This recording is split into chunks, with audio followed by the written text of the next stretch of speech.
कैसे तादाद में टूटे। तो पहले तो जागने से शुरू करो, क्योंकि वहीं थोड़ी सी किरण जागरण की है। स्वप्न से तो तुम कैसे शुरू करोगे, मुश्किल होगा। और सुसुप्ति का तो तुम्हें कोई पता नहीं, वहां तो सब होश खो जाता है। जागृत से शुरू करो। साधना शुरू होती है जागृत से, वो पहला कदम। फिर दूसरा कदम है स्वप्न, और तीसरा कदम है सुसुप्ति। और जिस दिन तुम तीनों कदम पूरे कर लेते हो, चौथा कदम उठ जाता है। वो चौथा कदम है तुरीयावस्था, वो सिद्धावस्था है। जागृत से शुरू करो, क्योंकि वही रास्ता है, इसलिए उसको जागृत कहा है। वो जागृत है भी नहीं, क्योंकि कैसी जागृति जब तुम वस्तुओं में खोए हुए हो और अपने प्रति तुम्हें कोई भी होश नहीं। इसको क्या जागरण कहना, नाम मात्र को जागरण है, लेकिन इसको जागृत कहा है। ठीक जागृत तो हमने बुद्ध पुरुषों को कहा है, लेकिन ये जागरण है इस अर्थ में कि इसमें थोड़ी सी संभावना जागने की है। तो पहले तुम जागरण से शुरू करो। भूख लगे भोजन देना, लेकिन इस स्मरण को साधे रखना कि भूख शरीर को लगती है, मुझे नहीं। पैर में चोट लगे तो मलहम पट्टी करना, अस्पताल जाना, दवा लेना, लेकिन भीतर एक जागरण को साधे रखना कि चोट शरीर को लगी है, मुझे नहीं। इतने स्मरण को रखने से ही तुम पाओगे कि 99% पीड़ा तिरोहित हो गई। 99% पीड़ा इतना होश रखने से ही तिरोहित हो जाती कि जो चोट लगी है वो मुझे नहीं। इतना बोध भी तत्क्षण तुम्हारे दुख को विसर्जित कर देता है। 1% बची रहेगी, क्योंकि ये बोध पूरा नहीं है। जिस दिन बोध पूरा हो जाएगा, उस दिन समग्र दुख विसर्जित हो जाता है। बुद्ध ने कहा है, जागृत पुरुष का दुख निरोध हो जाता है। तुम उसे दुख नहीं दे सकते, तुम उसके हाथ पैर काट सकते हो, तुम उसकी हत्या कर सकते हो, तुम उसे आग में जला सकते हो, लेकिन दुख नहीं दे सकते, क्योंकि प्रतिपल जो भी घट रहा है वो उससे अलग है। तो जागने से शुरू करो। रास्ते पे चलना जरूर, लेकिन ध्यान रखना कि तुम नहीं चल रहे हो, शरीर ही चल रहा है। तुम कभी चले भी नहीं। तुम चलोगे कैसे? आत्मा का कोई पैर है कि वो चल सके? आत्मा का कोई पेट है कि उसे भूख लग सके? आत्मा की कोई भी वासना नहीं है, सभी वासना शरीर की। आत्मा निर्वासना है, इसलिए न चलती है न चल सकती है। तुम्हारा शरीर ही चल रहा है। इसे जब तक होश रहे संभालने की कोशिश करो। धीरे धीरे धीरे एक बड़ा अनूठा आह्लादकारी अनुभव होगा कि रास्ते पर तुम चलते हुए अचानक किसी दिन पाओगे कि तुम्हारे भीतर दो हिस्से हो गए। एक चल रहा है और एक नहीं चल रहा है। एक भोजन कर रहा है और एक नहीं भोजन कर रहा है। उपनिषद कहते हैं, एक ही वृक्ष पर बैठे हैं दो पक्षी। ऊपर का पक्षी शांत है, न हिलता न डुलता, न रोता न हंसता, न आता न जाता, बस बैठा है शांत। नीचे का पक्षी बड़ा बेचैन, इस डाल से उस डाल पर उछलता है, इस फल को पकड़ता है, उसको पकड़ता है, बड़े सपने देखता है, बड़ी दौड़ धूप करता है। वो दोनों पक्षी तुम्हारे भीतर है। वो जो वृक्ष है वो तुम हो। एक तुम्हारे भीतर पक्षी है जो कभी हिला डुला नहीं, जो बस बैठा देख रहा है। उस पक्षी को हमने साक्षी कहा है। जीसस ने कहा है, एक ही बिस्तर पर तुम सोते हो, उसमें एक मरा हुआ है और एक सदा जीवित, और एक सदा से मरा हुआ है और एक सदा जीवित रहेगा। वो बिस्तर तुम ही हो। जब रात तुम बिस्तर पे सोते हो तो एक उसमें मुर्दा है और एक उसमें शाश्वत चैतन्य है। पर फर्क करना, फासला करना, कठिन श्रम, उद्यम की जरूरत है। तो पहले तो तुम दिन से कोशिश करो। सुबह जब उठते हो, जब पहली किरण आती है होश की, तभी से तुम साधने की कोशिश करो। हजारों प्रयास करोगे तब कहीं एक प्रयास सफल होगा। पर एक भी सफल हो जाए तो तुम पाओगे कि हजारों साल भी मेहनत करनी महंगी नहीं थी। क्योंकि एक क्षण को भी तुम्हें यह पता चल जाए कि जो चल रहा है वो तुम नहीं, जो रुका है वो तुम हो, जो वासना से भरा है वो तुम नहीं, जो सदा निर्वासना है वो तुम हो, जो मरण धर्म है वो तुम नहीं, जो अमृत का स्रोत है वो तुम हो। एक क्षण को भी इसका पता चल जाए तो एक क्षण को भी तुम महावीर या बुद्ध हो जाओ या शिवत्व को उपलब्ध हो जाओ तो तुमने महासंपदा का द्वार खोल लिया। फिर यात्रा सरल है। स्वाद के बाद यात्रा बड़ी सरल है, स्वाद के पहले ही सारी कठिनाई है। दिन से शुरू करो, और अगर तुमने दिन से शुरू किया तो तुम धीरे धीरे सफल हो जाओगे, स्वप्न में भी। गुरुजीएफ इस सदी का एक बहुत बड़ा गुरु, महागुरु, वो अपने साधकों को पहले तो दिन में होश रखना सिखाता था, फिर स्वप्न में होश रखना सिखाता था। तो उसकी प्रक्रिया थी कि जब तुम सोने लगो तब एक ही बात स्मरण रखो कि ये स्वप्न है। अभी स्वप्न शुरू नहीं हुआ, तुम अभी जागे हो, तभी से तुम ये सूत्र अपने भीतर दोहराने लगो कि जो मैं देख रहा हूं ये स्वप्न है। कमरे को चारों तरफ देखो और ये भाव मन में गहरा करो कि जो मैं देख रहा हूं ये स्वप्न है। बिस्तर को छुओ और ये भाव गहरा करो कि जो मैं छू रहा हूं ये स्वप्न है। अपने हाथ को ही अपने हाथ से स्पर्श करो और अनुभव करो कि जो मैं छू रहा हूं ये स्वप्न है। ऐसे भाव को करते करते तुम सो जाओ, ये भाव की सतत धारा तुम्हारे भीतर बनी रहेगी।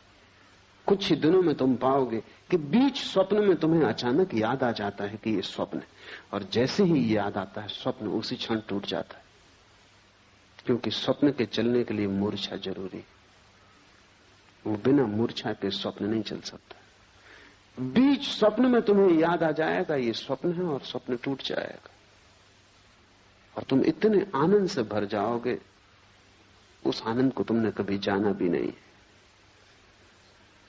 नींद टूट जाएगी, स्वप्न बिखर जाएगा और एक गहरा प्रकाश तुम्हें घेर लेगा। ज्ञानी पुरुष के स्वप्न तिरोहित हो जाते, क्योंकि नींद में भी वो स्मरण रख पाता है कि ये स्वप्न है। भारत ने इसके बड़े अनूठे प्रयोग किए। शंकर वेदांत में सारे जगत को माया की जो धारणा है वो इसी का एक प्रयोग है। सन्यासी को 24 घंटे स्मरण रखना है कि जो भी हो रहा है सब स्वप्न है। जागते भी, रास्ते से गुजरते, बाजार में बैठे हुए भी स्मरण रखना है कि जो भी है सब स्वप्न है। ये क्यों? ये एक प्रयोग है, एक प्रक्रिया है, एक विधि है। अगर तुमने 8 घंटे जागते में स्मरण रखा कि जो भी हो रहा है ये स्वप्न है, तो ये स्मरण इतना गहरा हो जाएगा कि जब रात स्वप्न भी चलेगा तब तुम वहां भी याद रख सकोगे, वहां भी तुम याद रख सकोगे कि ये स्वप्न। अभी तुम याद नहीं रख पाते। अगर ठीक से समझो तो अभी भी तुम उल्टे अर्थों में यही कर रहे हो। 24 घंटे जब तुम जागते हो तब तुम समझते हो जो भी देख रहा हूं ये सत्य है। इसी प्रतीति के कारण रात सपने को देख के भी तुम समझते हो कि जो मैं देख रहा हूं वो सत्य है, क्योंकि ये प्रतीति गहरी हो जाती। सपने से झूठा और क्या होगा। और तुमने कितनी बार रोज सुबह उठ के नहीं पाया कि सपना झूठा है, व्यर्थ है, लेकिन फिर दोबारा तुम सोते हो और फिर वही भूल होती। क्यों ये भूल बार बार होती? इस भूल के पीछे कोई बहुत गहरा कारण होना चाहिए। वो कारण ये है कि तुम जो भी देखते हो जागृत में उसको तुम समझते हो ये सत्य। जब सब कुछ देखा हुआ तुम सत्य मानते हो तो रात तुम सपने को देखते हो, उसको तुम असत्य कैसे मानोगे? उसको भी तुम सत्य मान लेते हो। इससे उल्टा प्रयोग माया का है। तुम जो भी देखते हो उसे दिन भर स्मरण रखते हो कि यह असत्य, बार बार भूलते हो, फिर याद को संभालते हो, फिर स्मरण लाते हो कि यह असत्य है। ये सब जो मैं देख रहा हूं चारों तरफ एक बड़ा नाटक है, और मैं दर्शक से ज्यादा नहीं। मैं भोगता नहीं हूं, करता नहीं हूं, सिर्फ साक्षी हूं। इस भाव को अगर तुम संभालते हो तो इसकी भीतर धारा बन जाती, तब रात सपना टूट जाता है, और जिसका सपना टूट गया उसकी बड़ी उपलब्धि है। जब सपना टूट जाए तो फिर तीसरा चरण उठाया जा सकता है।